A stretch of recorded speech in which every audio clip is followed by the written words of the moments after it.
Menarik pagi ini, petisyen cabar enakmen Kanun Jenayah Syariah difailkan ketika negara tidak mempunyai kerajaan. Dr. Samsuri malas layan, anggap tuduhan Ahmad Said pandangan peribadi. PAS akan berkhidmat lebih baik jika BN menang di Kemaman. Azmin tolak kenderaan diberi kerajaan tapi minta peralatan pejabat adun. Didakwa kecewa, bekas adun paroi sah keluar amanah.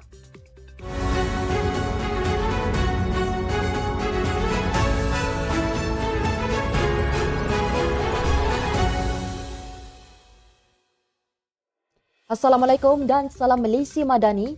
Bersama saya Amira Akilah dalam Nextstep News edisi pagi Rabu 22 November 2023. Jangan lupa untuk subscribe YouTube Nextstep TV dan follow Facebook Nextstep Malaysia.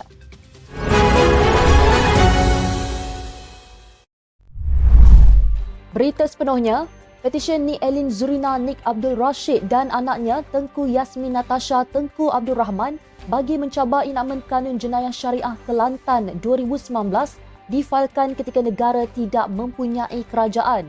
Datuk Seri Taqiyuddin Hassan menjelaskan pada ketika itu Parlimen ke-14 telah dibubarkan dan beliau juga bukan lagi Menteri Undang-Undang pada masa itu.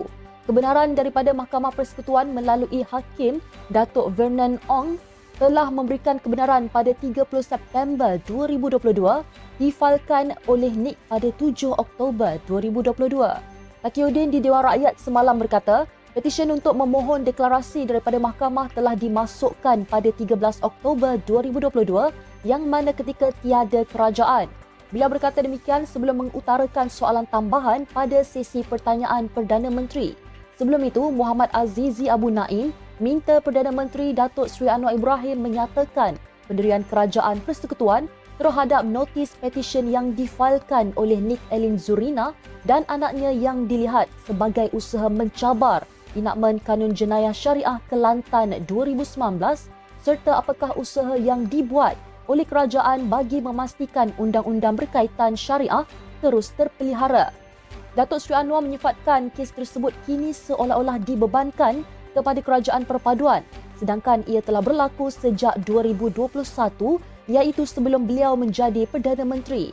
Beliau turut mempersoalkan kegagalan menteri berkaitan menjalankan tanggungjawab mengambil tindakan pada masa itu.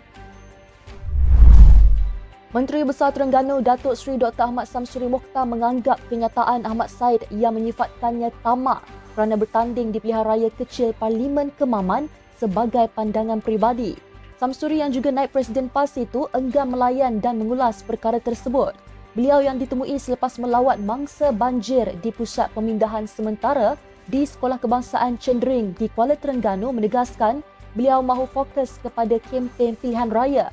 Semalam, Datuk Seri Dr. Ahmad Said yang juga pengerusi Barisan Nasional merangkap pengerusi UMNO Negeri menyifatkan keputusan Ahmad Samsuri bertanding PRK Parlimen Kemaman sebagai tamak kerana mahu memikul dua tugas besar dalam satu masa.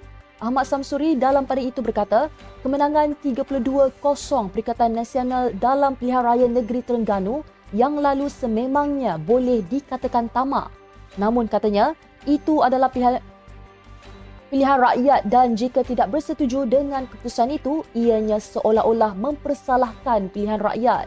Dalam kenyataan semalam juga, Ahmad Said berkata tugas Menteri Besar amat berat dan sukar untuk Ahli Dewan Undangan Negeri Rurendang itu memberi tumpuan sebagai ahli parlimen. Katanya lagi, Ahmad Samsuri tidak sepatutnya bertanding PRK berkenaan, sebaliknya memberi peluang itu kepada orang lain. Calon Barisan Nasional bagi PRK Kemaman, Raja Muhammad Afandi Raja Muhammad Noor berkata, sekiranya BN yang diwakilinya menang pada 2 Disember nanti, PAS akan berasa tergugat dan seterusnya akan berkhidmat lebih baik kepada seluruh rakyat di Terengganu. Bekas Panglima Angkatan Tentera Malaysia berusia 66 tahun itu berkata, kemenangan BN penting untuk memberi impak dan kesedaran kepada PAS yang ketika ini mentadbir kerajaan negeri tanpa wakil pembangkang. Kemenangan BN di Kemaman katanya bukan sahaja akan diberi perhatian oleh kerajaan pusat, tetapi rakyat akan dapat menikmati limpahan nikmatnya. Katanya jika beliau menjadi kerajaan negeri, beliau tidak akan berasa selesa dan perlu bekerja lebih kuat kerana telah wujudnya pembangkang di peringkat negeri. Tambah beliau, penting untuk pengundi di Kemaman pastikan hala tuju terbaik kerana jika BN menang di Kemaman, keseluruhan masyarakat di Terengganu akan dapat manfaat yang besar.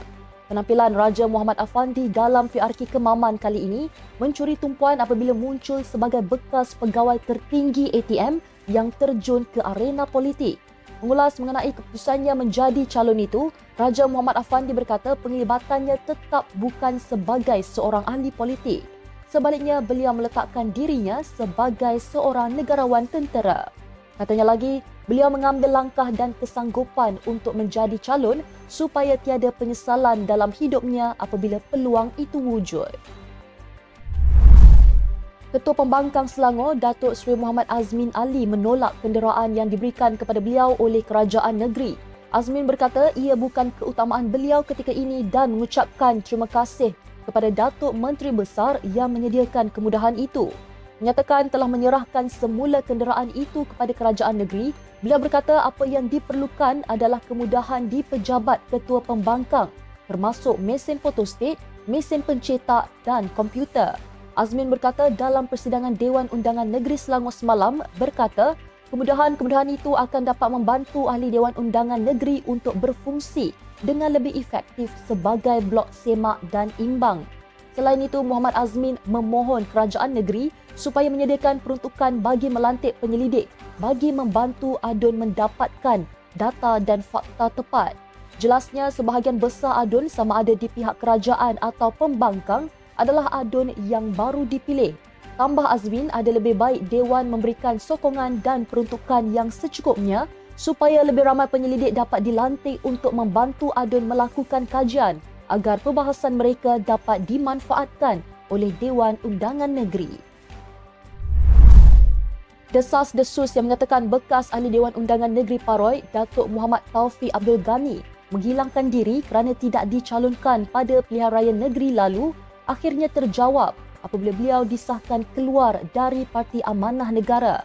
Perkara itu disahkan oleh Pengerusi Amanah Negeri 9, Datuk MK Ibrahim Abdul Rahman kepada Sinar Harian semalam selepas mesej makluman tindakan Muhammad Taufik berkenaan telah tersebar.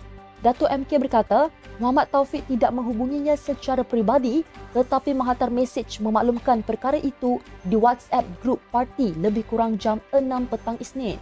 Jelas beliau dalam kenyataannya, beliau memberitahu telah menghantar surat rasmi kepada Setiausaha Agung Parti bahawa beliau dan isteri tidak lagi menjadi ahli parti bermula 20 November. Datuk MK bagaimanapun enggan mengulas kemungkinan tindakan Muhammad Taufik terbabit disebabkan kecewa tidak dicalonkan pada PRN lalu. Tambahnya lagi, beliau secara peribadi kesal dan terkejut dengan tindakan bekas Naib Pengerusi 3 Amanah Negeri 9 itu yang dibuat secara tiba-tiba tanpa ada perbincangan terlebih dahulu.